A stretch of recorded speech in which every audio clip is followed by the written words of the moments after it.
Bamananw ko kuma fɔlenkɔrɔ tɔ ko o ye dalama ye. Aw ɲɛ bɛ ni so dagabana minnu na. Tunga lafiya de ni so dagabana ye ni k'a jɔ an ka tunganage minnu sigilen bɛ jamana kɔ kan ni olu ye danaya ta k'a da tunga lafiya kan. Nin so in kelen-kelenna bɛɛ lajɛlen bɛ jalakɔrɔbugukaw olu de fɛ yen nɔ. E maa min bɛ yen nɔ k'i b'a fɛ ni ka terrain sa tunga lafiya maaw bolo o ka nɔgɔ. Terrain bɛ tunga lafiya maaw bolo Banankɔrɔnikaw fɛ yen nɔ min n'u bɛna kɛ cité hectare 3 o de sanfɛ. Terrain kelen-kelenna bɛɛ lajɛlen ye titre foncier de ye wa 15/20 o de do. Sɛbɛn wari miliyɔn 4 ani 500,000 i bɛ se k'a sara dɔɔni kalo 12 kɔnɔna la i bɛ euro wari 573 ni ka o bɔ walima kalo 18 i b'a sara dɔɔni euro wari 382 i bɛ o bɔ o bɛ bɛn kalo 18 ma a dɔgɔdɔgɔnin saralen kɔfɛ terrain ale bɛ k'i ta ye ne maa min y'a dɔn k'a fɔ ko sɛbɛn wari miliyɔn 4 ani 500,000 bɛ i bolo yɔrɔnin kelen i bɛ se ka i ka wari sara terrain ale bɛ k'i ta ye aw maa minnu fana bɛ yen nɔ k'a fɔ aw tɔgɔla terrain bɛ aw bolo terrain ninnu papier ye titre foncier walima permis d'occuper o de do i b'a ta k'a di tunga lafiya maaw ma i n'a fɔ aw ɲɛ bɛ ja minnu na cogo min na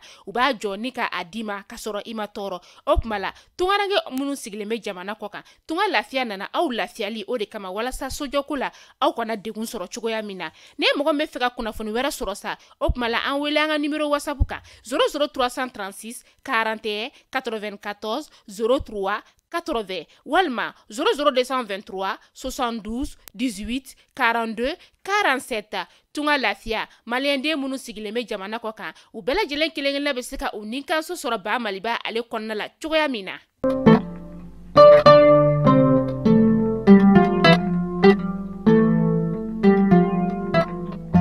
Tene utukalo kile 7 san 2023 an bɛ aw bɛɛ lajɛlen fo aw ka wagati o cogo la kunnafoni min na b'aw sigi ka makɔnɔ madi kunnafoni.net ale jabaranin sanfɛ tɛnɛ fo ka taga se juma ma ni y'o waati seli a y'aw bisimila.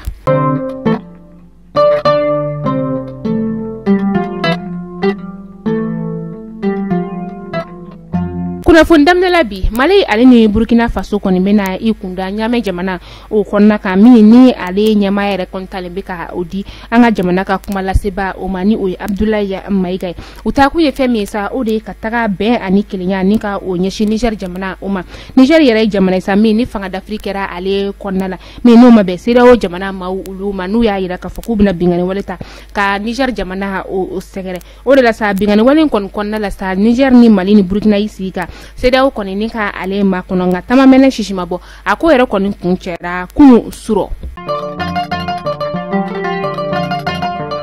Minisma min ni ale dagayɔrɔ kɔni tun bɛ o gosago olu kɔni y'u dagayɔrɔ ni ka o kile ta k'o di an ka fintigilakaw olu ma mɔbitikaw olu fɛ yen nɔ a yɛrɛ la k'a fɔ ko minisma ka taga bɔ an ka jamana kɔnɔna la an ka jamana marabagaw olu ka fɔfɛ o de la sa fɛn min ye minisma ye olu kɔni bɛ ka taa dɔndɔni u ka taali bɛ to sen na fo san 2023 in o laban o kɔnɔna la k'aw ladɔnniya k'a fɔ ko minisma kɔni bɛ an ka jamana kɔnɔ kabi san 2013 o wagati a cɛden maa 10,001 ani maa 120 olu de kɔni b'an ka jamana kɔnɔ a fintigilaka ni o ye a ba polisilakaw ma biti jɔ maa 1,000 ani maa 500 o bɔɲɔngo la. Bagi Kimeli jaabi olu bɔra juma tɛmɛnen utukalo tile 4 san 2023 kalanden maa 9,000 ani 450 ani 9 olu le kɔni ye san sɔrɔ maa 2,000 ani 110 ani 2 a kunkanfɛ u ye ni kalanden nu yɛrɛ tila kalanso 400 ani 80 o de ni ɲɔgɔn cɛ ka ladɔnniya k'a fɔ ko san 2023 in kɔnɔna la 100 ani 4 ni murumuru 30 ani 5 o de ye a sɔrɔ san 2022 ta kɔnɔna 100 ani murumuru 30 ani 5 olu de kɔni ye a sɔrɔ. Ni wagati na sugaro kɔni ale sɔngɔ ka gɛlɛn an ka jamana o kɔnɔna la yan nɔ ka taa ba kini yanfan ka taa numan bolo yanfan o fɛ sa sugaro kɔni ale kilo bɛ ka feere sɛbɛn wari 150 ka taa sɛbɛn wari 160 ma butigitigiw olu y'a yira k'a fɔ ko olu kɔni bɛ sugaro bɔrɔ ni ka o ta sɛbɛn wari 70,000 o de la olu bɛ se ka feere ni dɔgɔdɔgɔnin sɔngɔ in o la. Denbaya caman de bɛ yen nɔ minnu n'olu kɔni bɛ ka bɔ u sigiyɔrɔ la k'a sababuya kɛ lakanabaliya ale yakubayali baɲagarakaw olu fɛ yen nɔ denbaya 500 de bɛ yen nɔ minnu n'olu kɔni bɔlen don u sigiyɔrɔ la ni ka u kunda dugu wɛrɛw kan k'a sababuya kɛ lakanabaliya ye.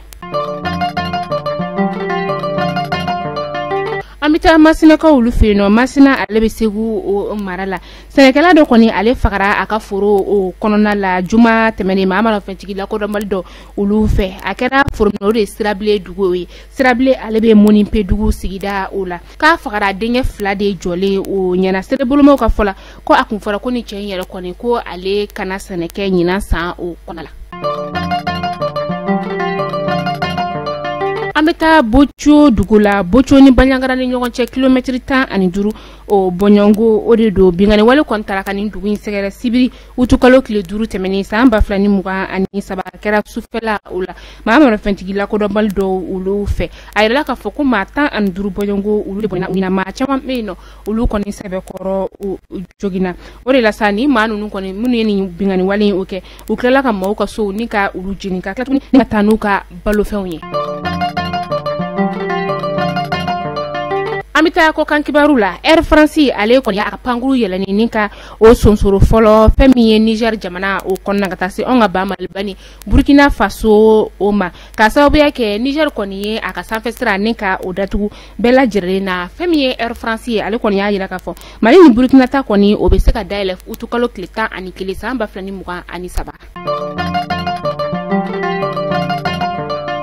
Nina be dansigi anga bi kunafanya ulula tunga lafiya de anga kunafuni ale jukora madondo bay naw mamun be no sa ko terente awbulo abe feka terrain ka o soro terrain tunga lafiya ma awbulo ban ka ulu feno terrain ken la bela jelen titre foncier de 15 sur 20 sefa wari million nani ane wakeme ibse ga dogo kon sara kalo ero war keme duruni bi olon vla ani saba kalo be kalo ta ani flama walma kalo ero war keme saba ni bishege ani flawo be kalo ta ani shegima ni kla terrain sara la terrain papier be kita ni mago be kunafuni wala sa wala nga juru sara la 72 18 42 47 au kambe duna na tola kuna funu kura ulu keneka